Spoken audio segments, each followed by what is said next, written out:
Today is the start of another monthly reading wrap-up vlog. I really enjoy making these, but I'm not gonna lie, they're a lot of work, they're really long, and I'm not really sure that you guys like them. So if you enjoy this style of wrap-up video, if you want to see more like life stuff and less book talk, like let me know ratio-wise what you're feeling, because yeah, I don't know, I just like, I'm enjoying doing this, like the process of it works well for me, but they are really long and the views are maybe like not what I would ideally want. So it is the 8th or the 9th, I think, of October. I wanted to get in to start this, or like to start off the vlog before things got too far along in the month. I have a ton of stuff. Somebody's getting their little butt scratches in, yeah. I have a ton of stuff on the go right now. Not a ton. I've got a solid amount of stuff on the go right now, and I've had some like changes to my I guess like access to books that I feel like is definitely impacting the decision making that I am having to do in this moment regarding books and what I read and when I read them. So I wanted to, yeah, get on here, update you, get stuff rolling. So I have finished one book so far in October. I did read like most of it at the very tail end of September, kind of around the same time that I was reading Iron Widow. So I finished Tomorrow and Tomorrow and Tomorrow, Hop Up, by Gabrielle Zevin. And I loved that book. I'm slowly trying to convince my partner to read it as well, because I think that he would really like it. And I have always wanted to read it. I have like taken it out. I think I even started it one time, like the audiobook. It was like an available now at my library, and I started it and then just like didn't wind up finishing it, which is kind of what happened again, where I was like searching for audiobooks and it was under the available now. For some reason it was under romance, which like it's definitely not a romance. It's like a friend-mance exploration. This book is following two characters plus related parties surrounding them, but it is following Sadie and Sam, who met when they were young in a hospital. Sam was injured and Sadie was there because her sister was sick. And this book like follows their friendship over the years. No Poppy. And it follows the ins and outs, like the complicated dynamic of their, yeah, we're gonna have to do this after the walk. We just got completely drenched. It looked like overcast when we left, but it always does this time of year in Denmark, and I did not really wear my rain gear. Poppy did though. I did put Poppy's raincoat on. Anyway, we got like halfway through our walk and then like completely drenched, but this is the time that I have to film, so we're going with it. Poppy's having the post rainy walk zoomies out in the hall, so there could be some noise. We're just gonna go with it. So as I was saying before, I read Tomorrow and Tomorrow and Tomorrow. It follows a friendship between Sadie and Sam, who meet when they are young in a hospital, and we catch up with them then like a little bit later when they're in college, and they wind up developing a video game together, and then like from there, that has a huge success, and from there it's sort of like the complicated dynamics between opposite sex friendship between two people as their lives kind of like come together and apart, with being business partners, with being like creative gaming partners sort of, and then like the elements surrounding their life from there. I thought this was such a good book. Like, it was very different from the things that I'm usually reading. This is more of a contemporary fiction book about a friend-mance, sort of, as I said. There were some weird things for sure. There was like one of the weirder descriptions of a, you know, male genitalia I have ever read. So that was a little bit odd. And then there were two chapters that were extremely unique in the way that they were written. So one was sort of like from a, I think, RPG style video game like perspective, and that was very different for me.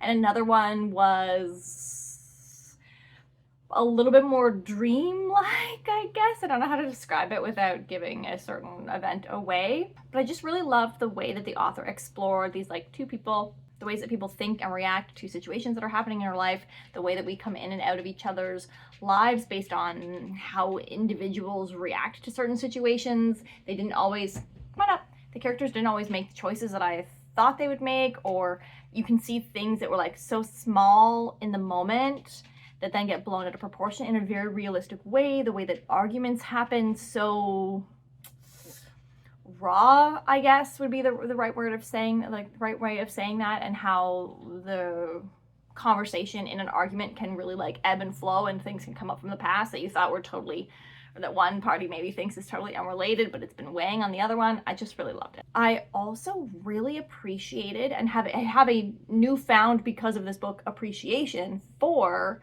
the storytelling element of video gaming, which is not something that I have ever really thought about before.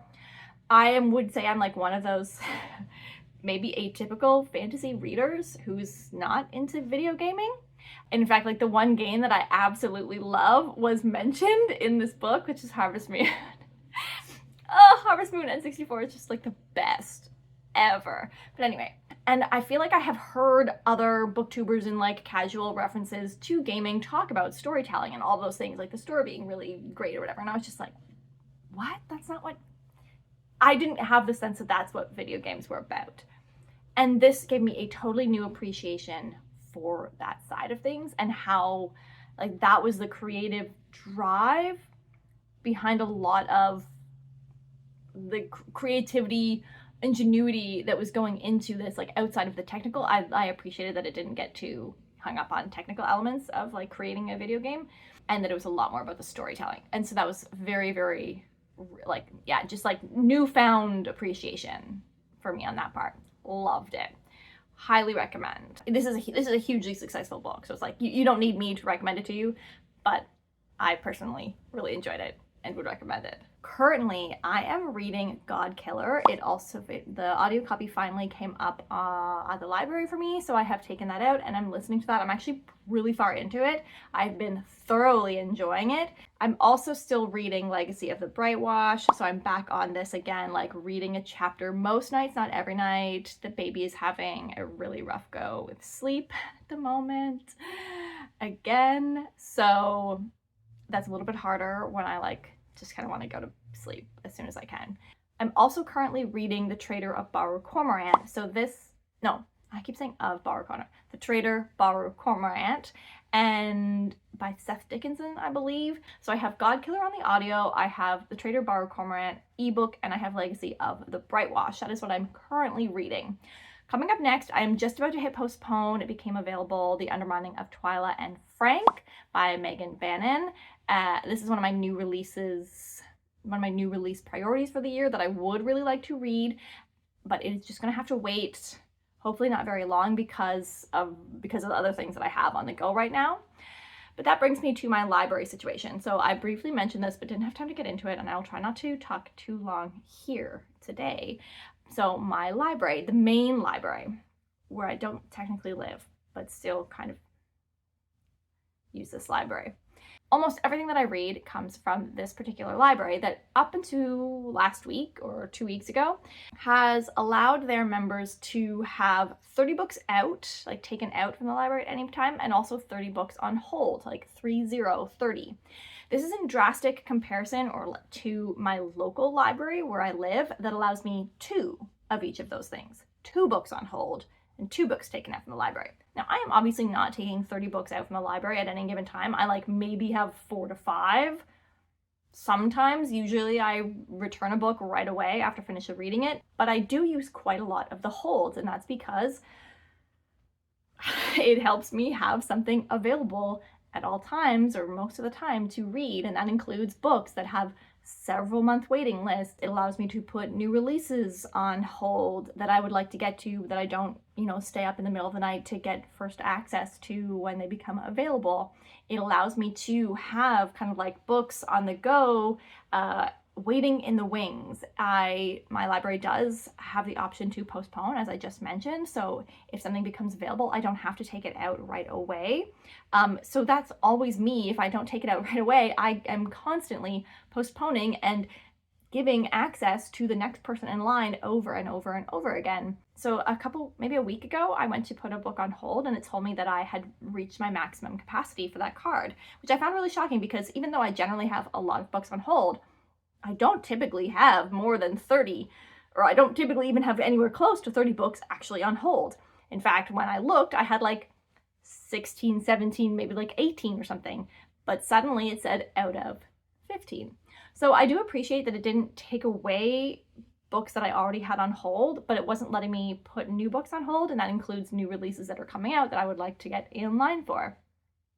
So because of that, I had to make some tough choices, take books that I thought were less likely for me to actually read off so that I was able to put like a new release that had just come out onto like, or put them on hold.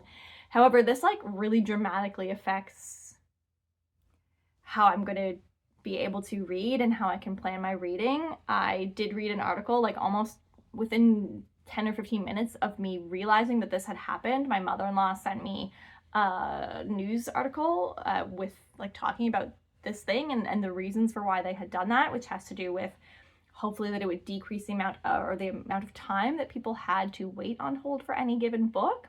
I am a little bit upset about it because I am a high volume reader, sort of, compared to the average person, I guess, not here, but on average, I think I'm more of a high volume reader. But I'm also, budget-wise, a library reader. So this is really, really affecting how I do my planning. And it has made me, so for example, the Traitor Baru Cormorant probably was not a high priority, but I did not want to go back on hold for that, as I had been waiting for a while. I didn't want to forget about it, and so it was a book that I have taken out and kind of had to shove into what I'm trying to accomplish before the end of the year in order to free up space for other books that I would like to read, ones that have really long waits that I don't want to put off even more and more getting access to. So I'm just feeling a little bit frustrated about that, I guess. I can understand where they're coming from, but I definitely feel like I am personally affected by this decision. I think for the next little bit then, it's going to mean that my reading is going to be a lot more variable, a lot more random, because I will be less inclined to postpone books if I have new releases that I want to get in line for. So it's going to make me feel like I need to read books as soon as they become available, even if I don't really have the space for it, or even if I'm not really in the mood for that book, which is unfortunate. So yeah, that's where we're at with library reading and my library situation. This definitely does make that Kindle thing more relevant. Maybe I will work on that this week.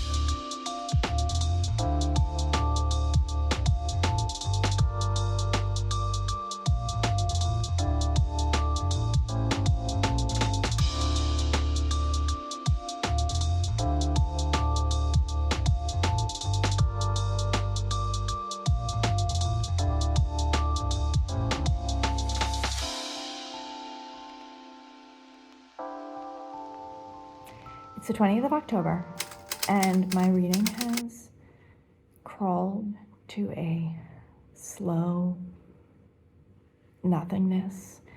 And unfortunately, it is sort of the fault of the Traitor Baru Cormorant. It is a little bit painfully slow. I am 51% in and have only 3 days left on my library hold. So I'm just calling it. I think I had like 7 days and was at like 31%. So I managed to get, 20 more percent of the way in. I just can't do it. It has kind of made everything else like slow down. I don't have any audiobooks right now, so I'm not making progress really in anything else. And then because I have like this like time limit on when I need to finish this, I'm not able to like read my physical book in the evenings either, Legacy of the Brightwash, nor can I read the novella Dreams of Sorrow that I have out from the library, because I'm like, I have to finish Baru Cormorant, and it's just not happening. It's just not happening. I don't think this is a forever DNF but honestly, it could be. It's not bad. It's just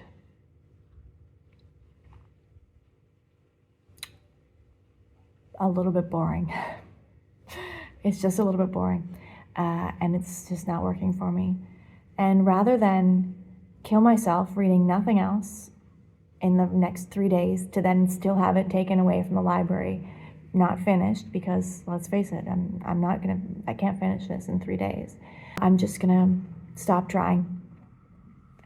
I'm gonna pivot and actually read Dreams of Sorrow, which I can probably have finished like, I don't know, by tomorrow or the day after, because it's like a 100-page novella. There you have it. That's my update, is that I'm just calling it. I'm calling it on Baru Cormorant. It's not the time, it's not the place, and I'm gonna move on to different things. I did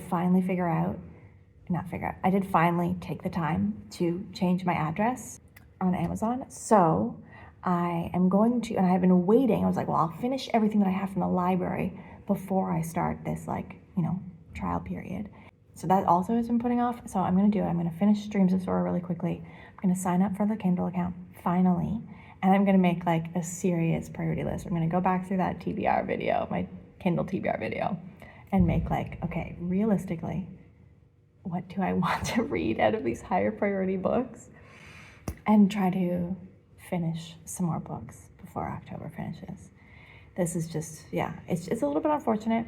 I had really moderate to high hopes for it overall, and it just, alas, is not it. So here's hoping for better reading in the last 11 days of the month. Wish me luck.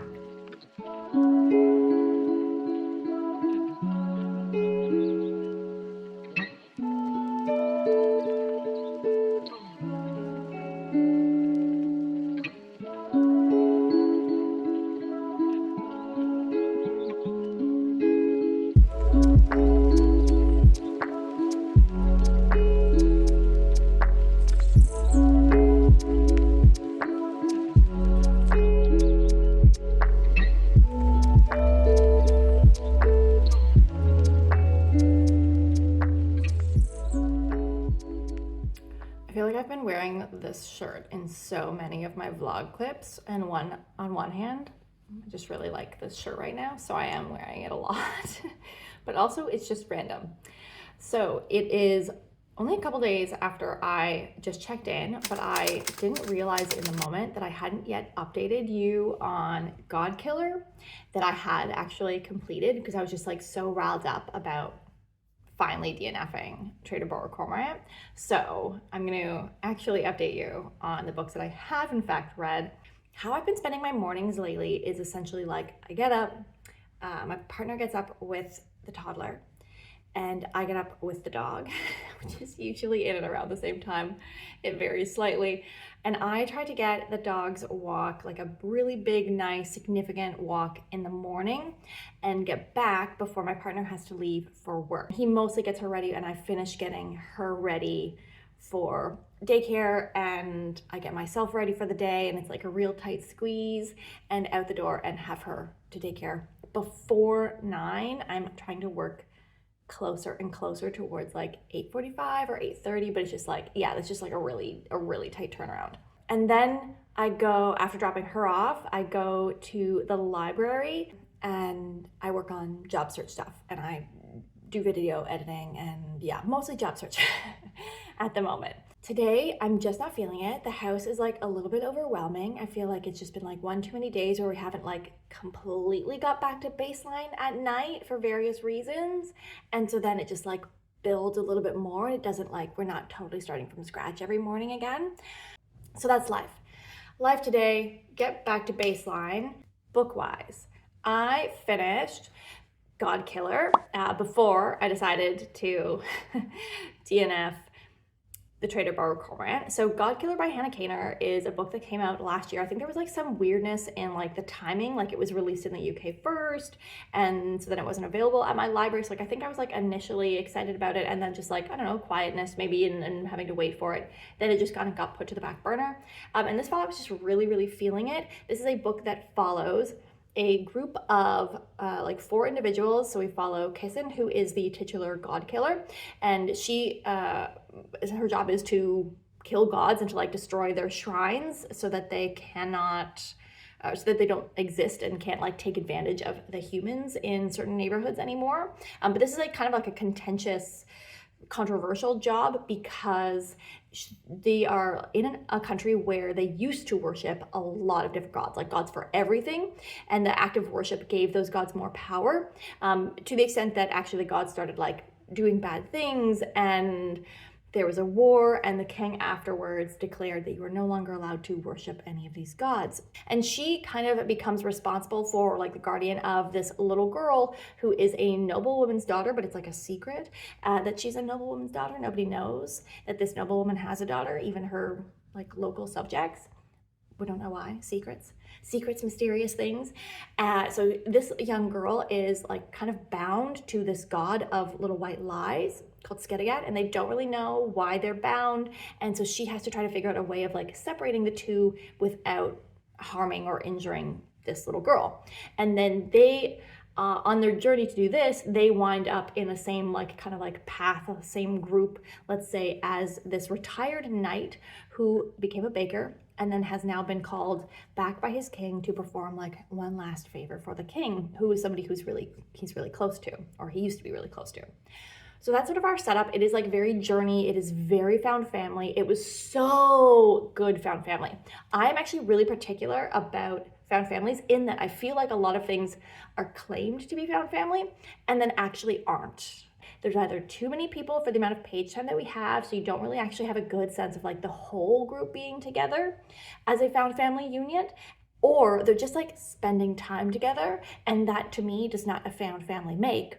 So this, I feel like, was really good found family in that it was a good amount of people, 4 people, including the god, 4 people in this found family unit for, there was a good amount for the amount of pages that we had. It was just a very short book, but it didn't feel like we lost out on the found family building this unit. And then additionally to it being like a good amount of people, so that I actually care about each member of this found family, and I have had perspectives from each of those people, and I care about them being all together as a little unit. But that outside of that, they had shared experiences along the way that further enmeshed this found family feeling. It wasn't just that they were like journeying and traveling together and spending lots of time together. Things were happening that they all had to overcome together on this journey that builds that found family feeling. So superb found family. I actually did a full review on this. I never remember which side it's gonna be on.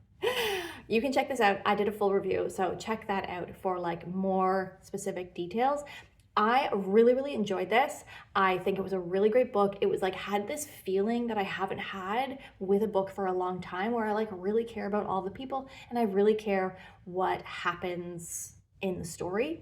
So I'm really excited to, I listened to the audiobook. I have the second book on hold, and I believe the third book is coming out next year. I'm not certain of that on that fact, but I'm like Sunbringer came out this year, so I'm pretty sure one would assume then that the conclusion in this trilogy is coming out next year.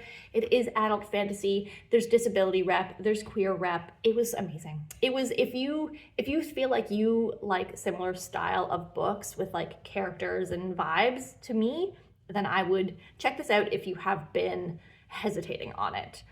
I think that's everything that I like outside of what I said in my review. I don't want to take too much time here. Like overall, I really, really, really enjoyed it. Probably one of my favorites for the year, I think. So I'm feeling really excited about that. So then moving on, after I was able to DNF the Traitor Baru Cormorant, I had already taken out Dreams of Sorrow, which is a novella that I have mentioned here millions of times. So this is a novella, not in the specific blog, but I have mentioned it before. And this is one of the novellas in the Gale Song world, which is a series that the conclusion to The Land of the Living and the Dead. It just came out in September. I'm on hold for it, but I haven't gotten my copy yet. So Dreams of Sorrow is a novella that takes place between the second and third book, or at least like you have the right information in the main series to read it after the second book. These are additional information. You theoretically do not have to read them in order to complete the series. I liked Dreams of Sorrow better or I guess I like to say I have more strong feelings about Dreams of Sorrow than I did to Dreams of Fire, which I felt just kind of neutral about. This one goes into the details of a backstory of a reveal that we got in the second book, and it was really good. It was really heart-wrenching and mildly distressing, but it also involves another character that I feel like the role that this other character is playing in what's happening is not obvious out of the gate, and this person's intentions and like quality of character again are not obvious out of the gate. So I don't want to say anything about that other than to say just the more and more that we get background information about this particular character, the more like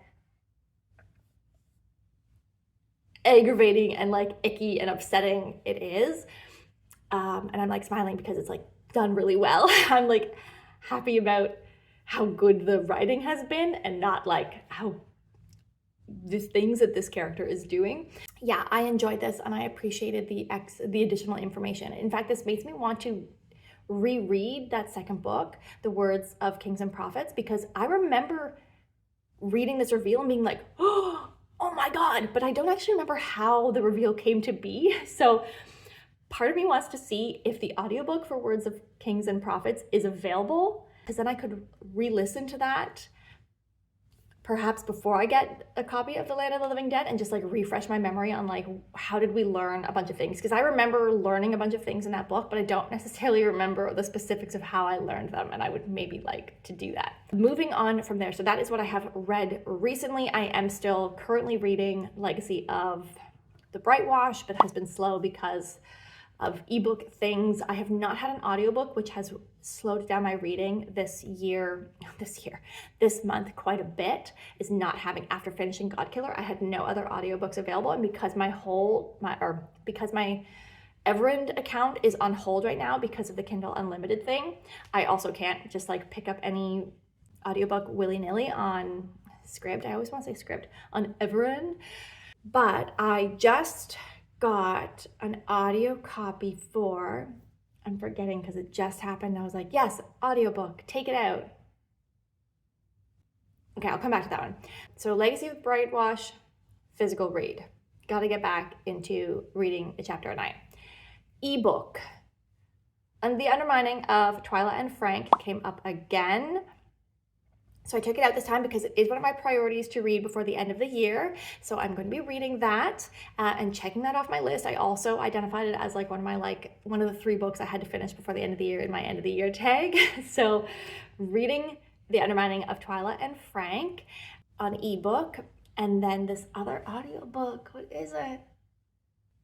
I can't even picture the cover. I'm gonna have to check. It was Bloodguard. Okay, Bloodguard is another new release that was coming out this year. It's not one of my priority reads, but it was a new release that I had my eye on, so I get like intentional reading, self-check marks, pat on the backs for that. And again, I had no other audiobooks, so I was just like so excited to have an audiobook come through. And this is actually I think it like just came out yesterday. That's so exciting that I got, I think it was like the notification that was like, this is available, because I had like the notify me tag, and I was like, do you want to take it out? Yes, I do, Libby, thank you. So I'm gonna be starting that the next time I have some audiobook listening time. Maybe that's what I'll do instead of watching YouTube videos. Maybe I'll put on Bloodguard and start listening to that while I clean the house, do all of the things today, and then yeah, taking away at the other 2 things. That's where we're at. My plan was to sign up for Kindle Unlimited as soon as I finished whatever ebook I was working on. So at the time it was like Traitor Baru Cormorant, and then I finished that and I was like, well, I have to finish this ebook that I've already taken out from the library. And then The Undermining of Twyla and Frank became available. So that this is how we get into this, is that I always have library books available. Maybe when I get like halfway through The Undermining of Twyla and Frank, I will sign up for, I'll like start my Kindle Unlimited trial and see what is available. No, I should wait until I'm finished. I'll wait until I'm finished, but I'm not going to take out any other books from the library because I think I have more priority reads that I need to access through Kindle Unlimited than I do through my library. So I'm not going to take out any non-priority books from the library until after I read a couple priority things from Kindle Unlimited. That's the plan. I said it here, so you guys have to hold me accountable.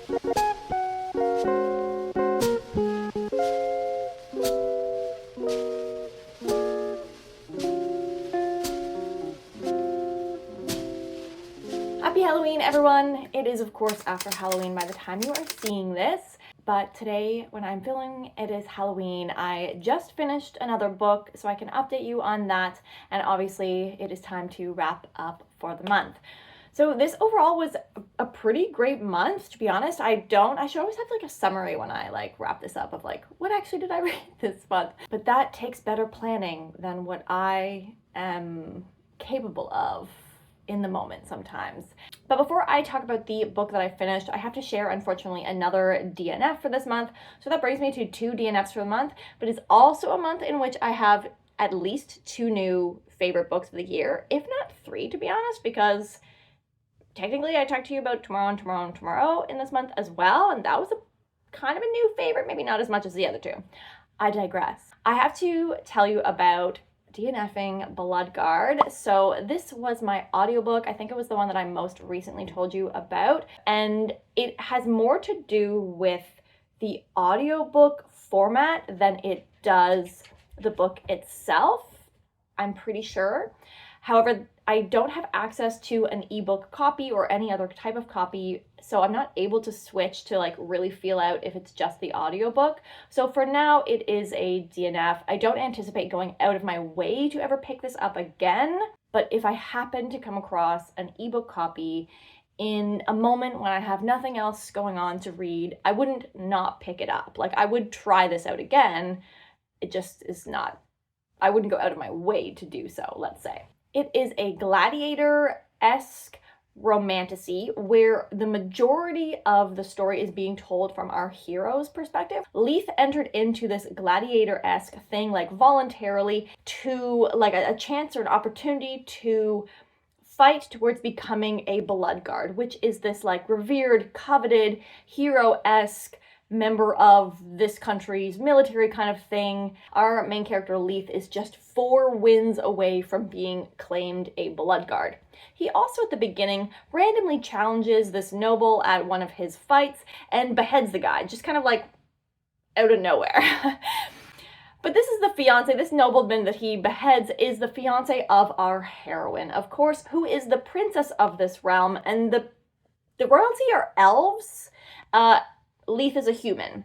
There are other like types of beings in this world. It doesn't really seem relevant. She's the princess of this realm, and in order to claim the throne, she has to not only reach her majority, which is coming up in a couple months, but she also has to be married because, I don't know, reasons, and has to be married to someone of like nobility or noble status. Anyway, so she gets this crazy idea that if she helps our main character, Leith, like win the next 4 battles from like information and paying the right people and whatever, if she helps him, he'll become a Bloodguard, which will give him some like royalty status, or like it'll give him a noble title, making him eligible to be married. So she offers this deal, like if I help you win the next 4 things and you become Bloodguard and you obviously like live, you know, don't die in the next little bit, if you marry me, I'll help you win the next 4 things.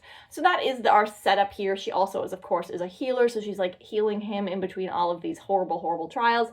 There were a lot of inconsistencies in the heroine's perspective in terms of like being groomed for this role, but like none of the other nobles seem to like care about her or respect her at all.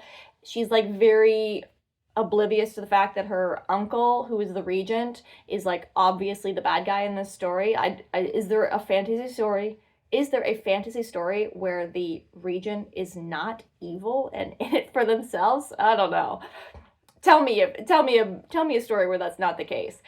So it's obviously this guy. She's very oblivious to it though. She's like only now that it's like 3 months away from her supposed to being able to like take over the throne. She's like only now really seems to be like, hey, I should figure out what's going on politically within the realm, because after the incident when her like father was arrested and her grandmother first went in this coma, she like took herself out of the public eye. So she has been like AWOL essentially for the last 3 years. I just wasn't feeling it, but the audiobook in particular was just really tough. The narrator doing doing our hero Leaf's voice is like a really, really, really deep, grating kind of register. Like think Christian Bale's version of Batman. Like that's kind of how he's talking, and he like bites off the end of his words sometimes, and I wasn't feeling it. It made it feel like ridiculously dramatic, but it wasn't. So it was kind of like this, like, it was almost funny how dramatic it was trying to be, and I just couldn't keep going. I was tuning in and out so I'd be like on a walk listening to the audiobook and have like miss swaths of information because it was like so easy to tune out. I really didn't care. So I decided to put it down. At the time, it was the only audiobook that I had available to, and I made it to about 30%. And around this time also, then another audiobook became available at the library, one that I wanted to read a lot more. And so that kind of like gave me an easy out to be like, actually, like, this isn't working for me. I'm not just going to keep listening for the sake of having an audiobook on while I'm out for walks and running errands, etc. So I DNF'd Bloodguard. But I was reading also my ebook during this time, and that was The Undermining of Twyla and Frank. I absolutely love this. It is for sure going to be one of my favorite books for the year, right up there with Godkiller from this month as well. This is a sequel to The Undertaking of Heart and Mercy, which had some problems, but I am going to go back and reread that book to see if it reads better, being a little bit more familiar with the world. So The Undermining of Twyla and Frank is a fantasy romance. It is a very quirky fantasy romance. The world is really bananas. So if you're looking for something different, like truly different, that's kind of funny and aware that it's ridiculous, then you should check out the series. When I reread Heart and Mercy, I'm definitely going to do a series review, or like, should you read for this? So hopefully I have time to do that in the next little bit. And it is a friends to lovers mature romance. Our main characters are both in their 50s. They have adult children and grandkids, and they are BFFs. Frank is a divorcee and Twyla is a widow, and since that has essentially been the case, like since they've been on their own, they become best friends. They are like long-term neighbors and kind of raise their kids side by side, and at a certain point they also become partners. They are both marshals. So Frank and Twyla are marshals that patrol this like kind of segregated, not boarded off, but there's no easier way to say it in a short amount of time. But this like boarded off area within this world. It is it is an island-based world, and very amphibian. All of their cars and like horse type things kind of go from land to water. It's as I said, it's different. She's different. And while patrolling this like area that they do, one day they stumble upon a bit of a conspiracy and a dragon in a place that there's not really supposed to be dragons, or there have never been dragons before. And that kind of sets off the like plot of this book. Whereas in Heart and Mercy, we had both Heart and Mercy's POVs because there was like a letter writing situation involved. In Twyla and Frank, we only have Twyla's perspective, which I thought was a really interesting shift in this series, but I think it is really important that we only have Twyla's. It definitely plays into what you know about the romance as you go through, although I think it becomes like very obvious pretty early on. But this book is so much more about Twyla and Twyla's journey. It is about motherhood. It is about being the default person in your family unit, the person who like does everything and does it with the expectation that they will do it. This is also like a coming into one's own understanding of like worth and the idea of like, or of getting over this idea of doing things for yourself as being selfish. So that's Twyla's whole journey in this, is like reflecting on motherhood and elements of that, and then also taking charge of her life, because I feel like she's very much so already done that as a widow, but actually still asking herself like what she wants to do, and knowing that going through with those things is not selfish. So that is like the big emotional growth journey here in this one for Frank and Twyla. I did really love it. I think I loved the first 50% a teensy bit more, or at least the first 50% I was like, this is the most romantic thing I've ever read. I was just so into it. Whereas in Heart and Mercy, the 50% mark is when I got really into it, where it started to be extremely romantic, and I was just like here for Heart's journey at the 50% mark when everything shifted. In this one, it was almost the reverse, where the communication between these like best friends who don't want to lose each other, when things start to happen, the communication like really falls apart. It does have that like classic friends to lovers conflict of stuff starts to happen and then one of them backpedals way too much so as not to lose the friendship. They're so afraid of losing this friendship. They don't want that person to not be in their life, and so they backpedal way too much in a way that hurts the other person, of course. So that's kind of like the conflict. I don't think that's spoiler. It's just like the most basic conflict in a friends to lovers romance. So that was like not my favorite part of it. The intimacy scenes, Heart and Mercy was very steamy if you read that. I think this was less steamy. But even within that, it was still like not necessarily to my taste. There was a lot of chatter and a lot of consent taking constantly. I love that in romance books, we're finding ways to make it clear like how consent can be eased into these things. But it was just way too much. It was like every next step that happened was like still good, still good, still good, still good, still good, still good. And there was still like a lot of like that internal like, what do I look like? Oh no, my, soft middle-aged belly. Oh, I'm wearing granny panties. My skin is 50-year-old skin.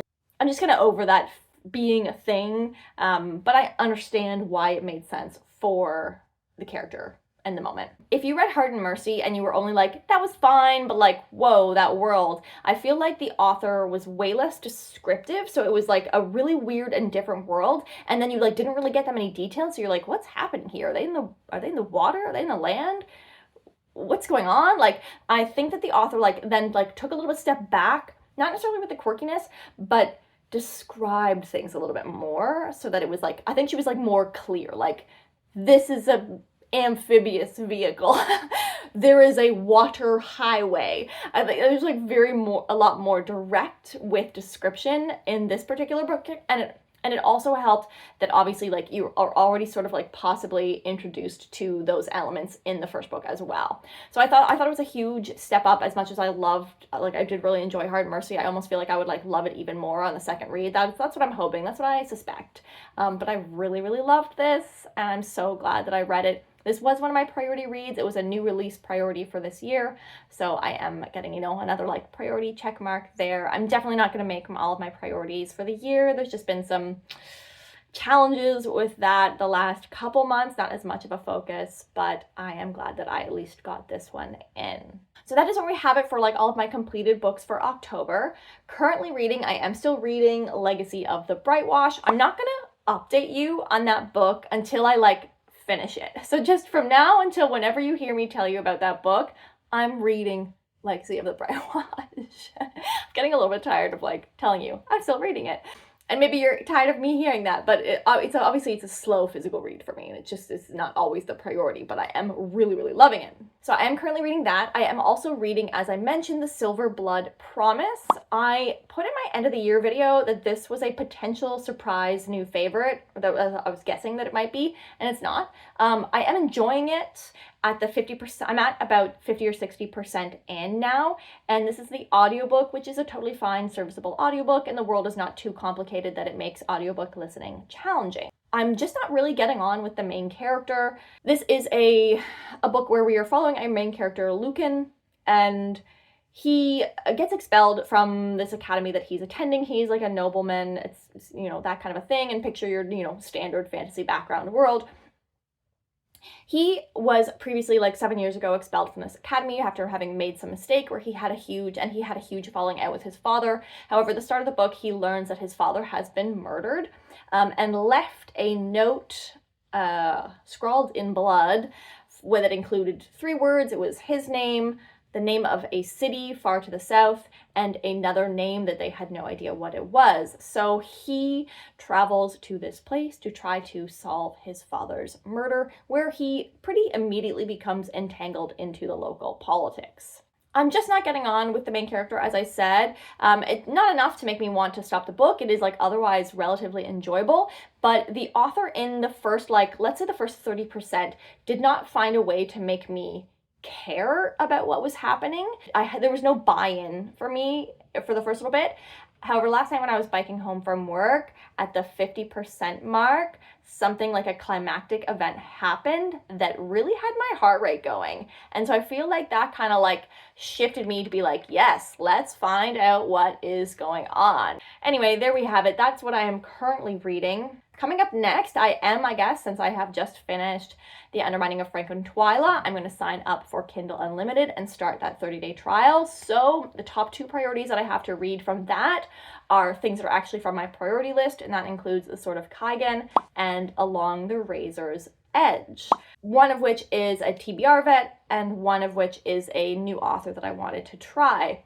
From there, I'm going to play it by ear, probably read some romantasy, but honestly, we'll just see like what's available, what I feel like, what's on my mood. I will probably postpone other library books that come up in between now and however long this trial goes, but I do still have to check in on my priorities for the year. That is it. As I said, it is Halloween today, so Poppy and the toddler are going as the fox and the hound. Poppy is going to be the fox, and my daughter is going to be the hound.